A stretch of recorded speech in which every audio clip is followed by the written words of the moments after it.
이게 내 진짜 이름이지? 김명희가 아니라 버려진 입양아 김단희. 오정란의 날카로운 일갈이 갤러리의 정적을 찢어발깁니다. 그녀의 손에 들린 병원 기록지가 단희의 얼굴 위로 흩날리고 단희는 미동도 없이 그 종이들을 내려다봅니다. 사모님, 기록은 가끔 주인을 무는 법이죠. 당신의 숨통을 조일 독이 든 기록 말입니다. 단희가 서늘하게 대꾸하며 가방에서 낡은 봉투 하나를 꺼냅니다. 봉투가 열리는 순간 오정란의 얼굴에서 핏기가 가십니다. 그 안에는 오정란이 평생을 걸고 지워왔던 그녀의 혼인 전 본명이 적힌 호적 초본이 들어 있었습니다. 이 이름 박태호 회장님도 알고 계신가요?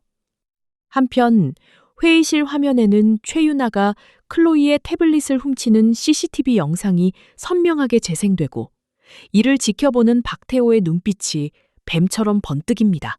두 여자의 정체가 동시에 벼랑 끝으로 내몰리는 일촉즉발의 순간. 오늘의 이야기 바로 시작합니다.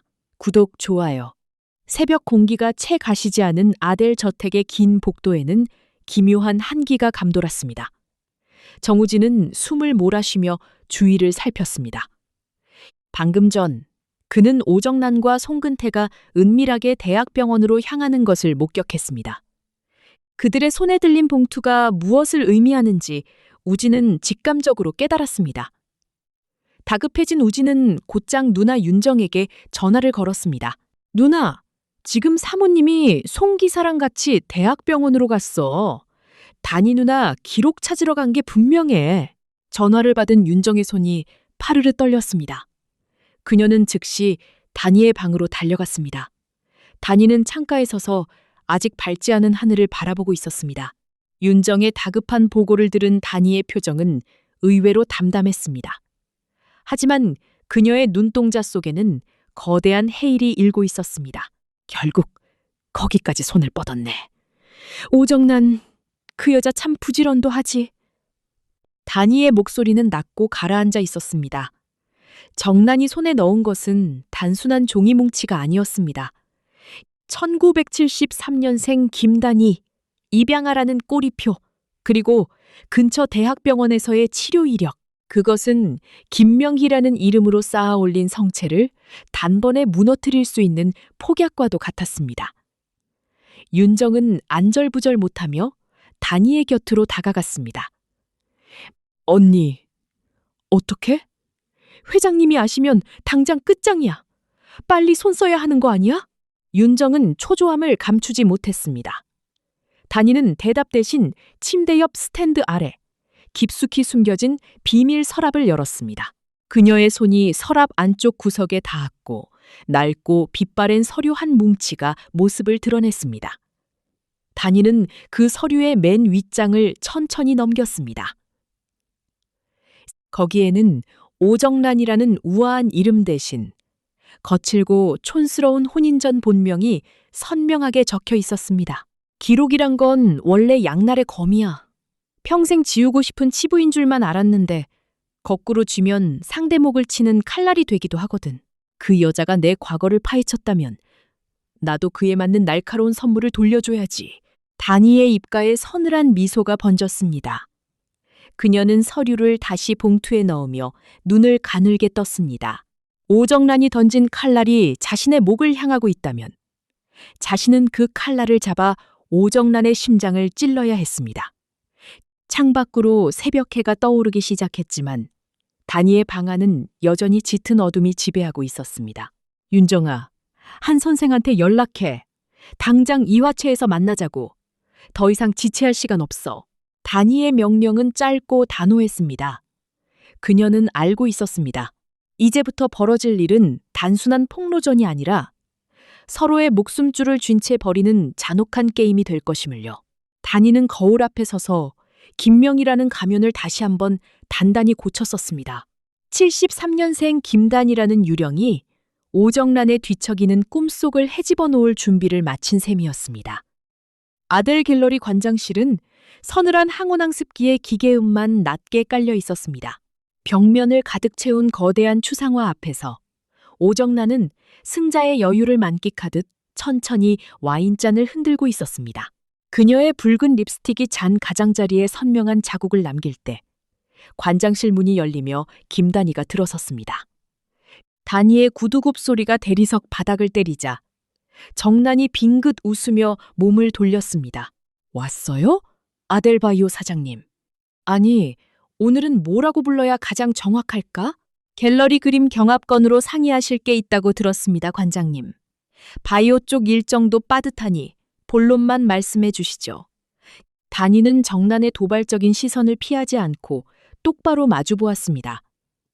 정난은 와인잔을 책상에 내려놓으며 단희의 주변을 맴돌기 시작했습니다. 마치 사냥감을 몰아넣기 전에 맹수처럼 그녀의 발걸음에는 기분 나쁜 여유가 넘쳤습니다. 굽이 높은 스틸레토 힐이 바닥을 긁는 소리가 관장실의 정막을 신경질적으로 갈라놓았습니다. 하지만 단희는 그 걸음걸이에서 묘한 조급함을 일궈냈습니다. 진짜 치명적인 증거를 손에 쥔 자는 이렇게 혀가 길지 않은 법이니까요.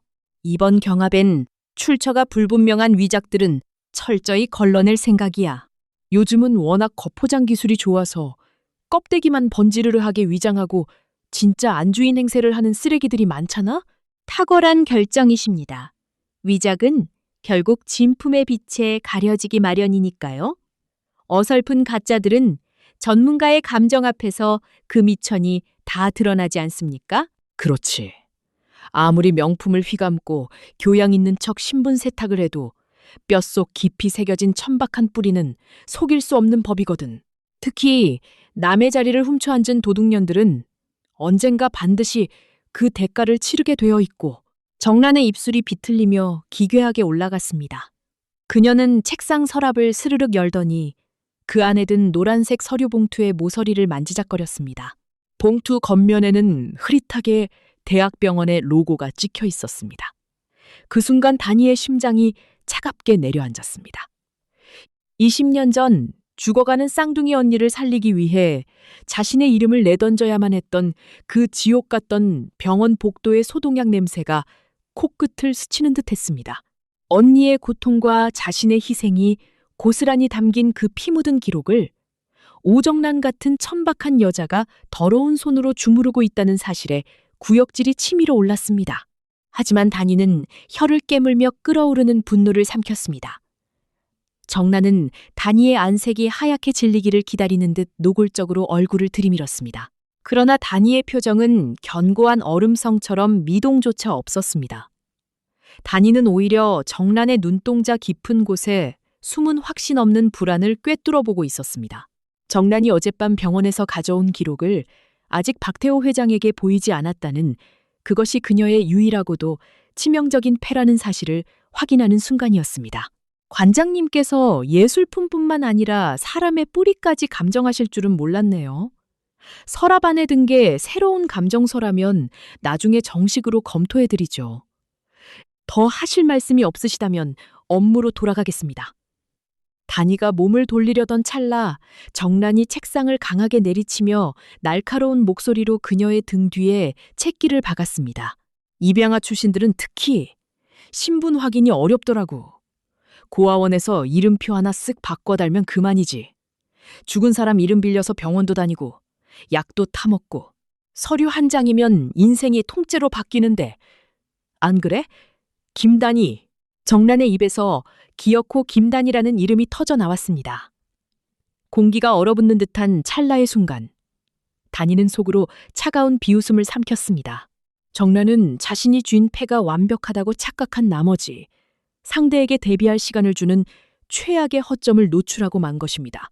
묻지도 않은 입양아 이야기와 병원 진료 기록을 제 입으로 떠벌린 것은 그녀의 얕은 수를 스스로 증명하는 꼴이었습니다. 단희는 천천히 고개를 돌려 정란을 자비 없이 내려다보았습니다. 누구 이름을 부르신 건지 모르겠지만 갤러리 보안에 더 신경 쓰셔야겠습니다. 헛소문이나 잡음이 회장님 귀에 들어가면 제일 곤란해질 분은 제가 아니라 사모님이실 테니까요. 단희는 조금의 흔들림도 허락하지 않은 채 관장실을 빠져나왔습니다. 쾅! 하고 문이 닫히는 소리와 함께 정란의 신경질적인 비명소리가 문 너머로 희미하게 들려왔습니다. 갤러리의 긴 복도를 걷는 다니의 발걸음은 들어올 때보다 훨씬 빠르고 단호해졌습니다. 오정란이 병원 기록을 손에 쥐었고 그것을 무기 삼아 자신을 파멸시킬 함정을 다 파놓았다는 것이 확실해졌습니다. 다니는 코트 주머니에서 휴대폰을 꺼내 단축 번호를 눌렀습니다. 신호음이 두 번째 울리기도 전에 상대가 전화를 받았습니다. 한 선생님, 지금 움직여야 할 것 같아요. 다니의 낮고 서늘한 목소리가 갤러리 복도의 그림자 속으로 무겁게 스며들었습니다. 은은한 다향이 감도는 이화체의 밀실 안에는 무거운 정적이 내려앉아 있었습니다. 한 선생이 주름진 손으로 낡은 서류 봉투 하나를 찻상 위로 밀어주었습니다. 다니는 마른 침을 삼키며 떨리는 손으로 봉투를 열어 안에 내용물을 꺼냈습니다. 온전한 형태의 서류가 아니었습니다. 누군가 고의로 찢어버린 듯 가장자리가 뜯겨나간 호적 정리 기록의 파편들이었습니다. 하지만 그 조각들만으로도 오정란이 아델가에 들어오기 전 사용했던 촌스러운 가명과 신분을 세탁한 날짜를 확인하기엔 충분했습니다. 다니의 시선이 종이 맨 아래 빛바랜 서명란에 멈춰섰습니다.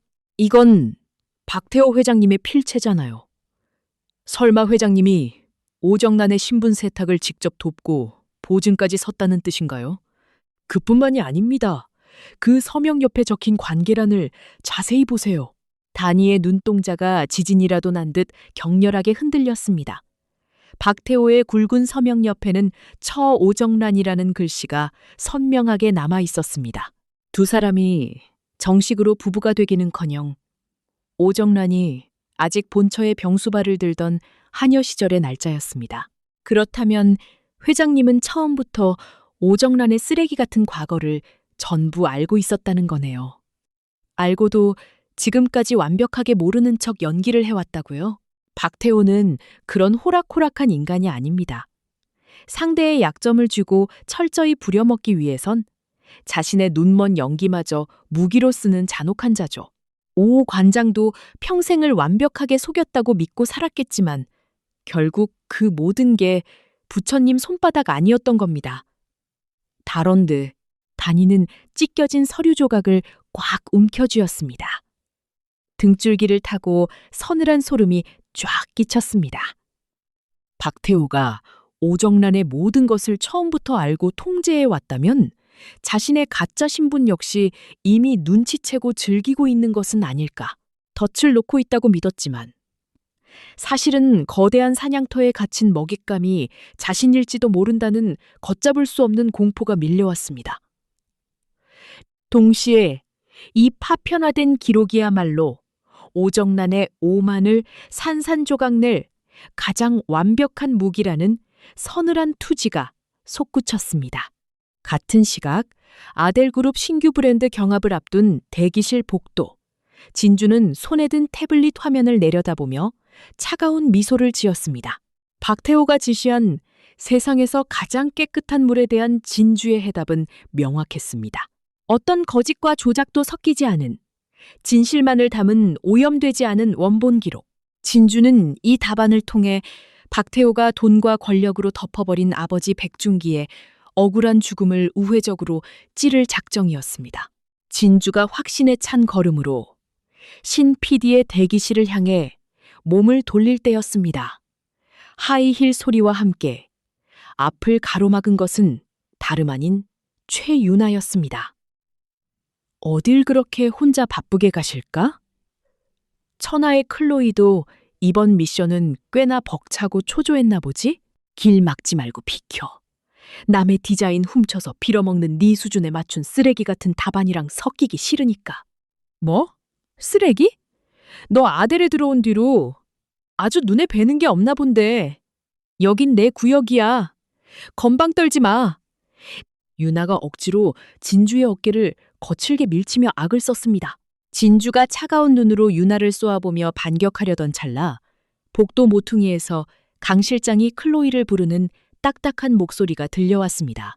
진주는 불쾌한 듯 유나를 위아래로 훑어보고는 잠시 옆 협탁 위에 태블릿을 올려두고 강 실장에게로 걸음을 옮겼습니다. 유나는 홀로 남겨진 태블릿과 멀어지는 진주의 뒷모습을 번갈아 보며 숨을 헐떡였습니다. 이내 그녀의 붉은 입술이 비열한 호선을 그리며 말려 올라갔습니다. 유나는 주위를 표범처럼 빠르게 살핀 뒤 진주의 태블릿을 통째로 자신의 명품 가방 안으로 쑤셔 넣었습니다. 오염되지 않은 원본 기록? 웃겨! 세상에 그딴 게 어딨어. 힘 있는 자가 훔쳐서 먼저 발표하면 그게 곧 진실이 되는 거지. 유나는 자신의 완벽한 도둑질에 도취해 승리의 미소를 지으며 돌아섰습니다. 하지만 그녀는 등 뒤 천장에 매달린 채 붉은 빛을 깜빡이는 복도 끝 CCTV 렌즈를 전혀 눈치채지 못했습니다. 카메라는 진주의 답안을 탐욕스럽게 훔쳐넣는 최유나의 범행을 단 1초의 오차도 없이 선명하게 녹화하고 있었습니다. 아델그룹의 심장부, 거대한 대회의실 안에는 숨막히는 긴장감이 흐르고 있었습니다. 대형 스크린 앞에는 화려한 정장 차림의 최유나가 승자의 미소를 지으며 서 있죠. 그녀의 등 뒤로는 세상에서 가장 깨끗한 물이라는 미션의 해답이 띄워져 있습니다. 진정한 생명력, 그것은 단 한 방울의 거짓도 섞이지 않은 진실의 원본 기록입니다. 스크린을 가리키는 유나의 목소리에는 거칠 것이 없었죠.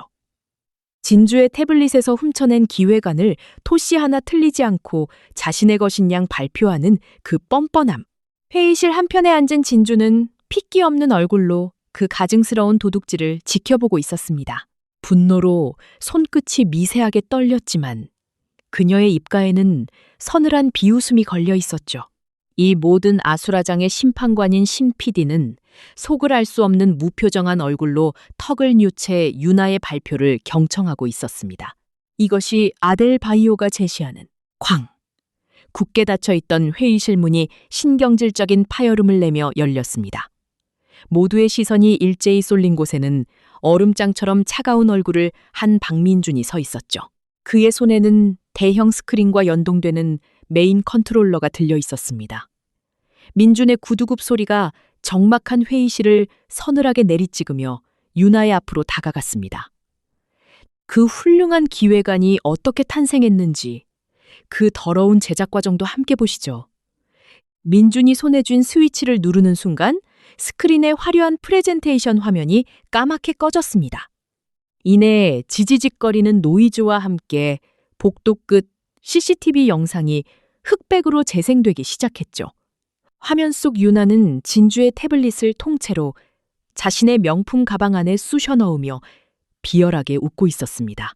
누구도 부인할 수 없는 완벽한 현행범의 민낯이 대형 스크린을 가득 채운 겁니다. 이게 무슨 남의 것을 훔쳐서 네 포장지로 싸면 네 것이 되는 줄 알았어? 백진주의 디자인을 훔쳤던 7년 전이나 지금이나 넌 조금도 변한 게 없군. 민준의 서늘한 일갈에 유나의 얼굴은 순식간에 사색이 되었습니다. 그녀는 공포에 질린 눈으로 스크린과 민준을 번갈아 보며 짐승처럼 악을 썼죠. 이건 모함이야. 클로이, 네가 민준 씨랑 짜고 날 함정에 빠뜨린 거지. 일부러 보라고 태블릿을 둔 거잖아. 함정은 그 탐욕스러운 손이 스스로 판 거겠죠. 남의 답안을 훔치지 않았다면 CCTV에 찍힐 일도 없었을 테니까요. 진주가 천천히 자리에서 일어나며 유나를 차갑게 내려다보았습니다. 도둑질을 해놓고 함정 타령을 하는 건 너무 천박하지 않나요? 변명의 여지가 없는 완벽한 물리적 증거 앞에서 유나는 부들부들 떨며 제 입술만 짓씹을 뿐이었습니다. 승리에 도취했던 그녀의 오만함은 스크린 속 흑백 영상과 함께 처참하게 박살나고 말았죠. 지켜보던 신 PD는 무거운 한숨을 내쉬며 자리에서 일어났습니다. 아델의 수준 이하의 암투에 실망한 기색이 역력했습니다. 아델의 민낯이 이 정도일 줄은 몰랐군요. 오늘 경합은 여기까지 듣는 것으로 하겠습니다. 신 PD가 싸늘하게 돌아서는 뒷모습을 보며 진주는 기묘한 위화감에 사로잡혔습니다. 그의 반응은 배신감이나 분노라기보다는 마치 이미 예정된 총극을 확인한 듯한 체념에 가까웠으니까요. 애초에 가장 깨끗한 물이라는 모호하고 철학적인 미션 자체가 박태호 회장이 누군가를 시험하기 위해 파놓은 거대한 함정은 아니었을까. 진주의 머릿속에 신 PD와 박태호 사이에 오간 은밀한 뒷거래의 악취가 스치고 지나갔습니다. 회의실 밖, 투명한 유리창 너머로 이 모든 아수라장을 흥미롭게 지켜보는 거대한 그림자, 바로 박태호였습니다. 며느리 후보가 절도범으로 전락하고 그룹의 체면이 바닥에 처박히는 꼴을 보면서도 그의 입가에는 잔인하고 기괴한 미소가 번져 있었죠. 마치 체스판 위의 말들이 자신의 계획대로 완벽하게 죽어나가는 것을 감상하는 지배자의 얼굴이었습니다. 강 실장? 예, 회장님. 신 PD와의 약속은 어떻게 됐지? 이깟 소동은 무시해. 경합 결과는 내 예정대로 진행시켜. 태호의 탁한 음성이 복도의 차가운 공기 속으로 무겁게 스며들었습니다. 최윤아의 절도는 그저 판을 흔들기 위한 작은 미끼였을 뿐, 아대를 집어삼키려는 박태호의 진짜 설계는 이제 막 그 추악한 입을 벌리기 시작했습니다. 저택 서재의 묵직한 마호가니 책상을 사이에 두고 두 여자가 팽팽하게 마주섰습니다. 두꺼운 암막 커튼이 쳐진 서재는 외부의 빛이 완벽하게 차단되어 기묘한 압박감을 뿜어내고 있었습니다. 공기조차 얼어붙은 듯한 정막 속에서 오정란이 먼저 입술을 뗐습니다. 김단희, 이제 그만 끝내자. 정란이 갤러리에서부터 벼르고 있던 그 노란색 병원 서류 봉투를 책상 한가운데로 던지듯 내려놓았습니다. 승리를 확신한 포식자의 오만한 눈빛이었습니다. 서류 겉면에는 단위가 그토록 숨기고 싶어 했던 대학병원의 로고가 선명하게 찍혀 있었습니다. 회장님이 돌아오시기 전에 내 발로 기어나가. 경찰의 신분 도용과 사기죄로 넘기기 전에 내가 베푸는 마지막 잡이니까. 단위는 책상 위로 던져진 서류를 물끄러미 내려다보았습니다. 그리고 서두르는 기색 없이 천천히 의자를 빼고 앉았습니다. 두려움에 떨며 제 발밑에 무릎을 꿇을 줄 알았던 단위가 오히려 나른한 미소까지 짓자 정란의 미간이 신경질적으로 일그러졌습니다. 단위의 여유는 정란의 불안을 긁어내기에 충분했습니다. 자비라뇨. 오히려 사모님께 엎드려 자비를 구해야 할 분은 제가 아닐까 싶은데요. 단위가 가방을 열어 낡고 빛바랜 봉투 하나를 꺼냅니다. 우아하고 느릿한 손길로 봉투에서 종이 한 장을 빼내어 정란의 병원 서류 바로 옆에 나란히 올려놓았습니다. 누군가 고의로 찢은 듯 가장자리가 뜯겨나간 호적 정리 기록의 파편이었습니다. 그 한가운데에는 오정란이 평생토록 혐오하며 지워버렸던 혼인 전의 촌스러운 본명이 적혀 있었습니다. 이게 뭐야? 네가 이걸 어떻게? 정란의 얼굴에서 순식간에 핏기가 가셨습니다. 방금 전까지 기고만장했던 기세는 흔적도 없이 증발해버렸습니다.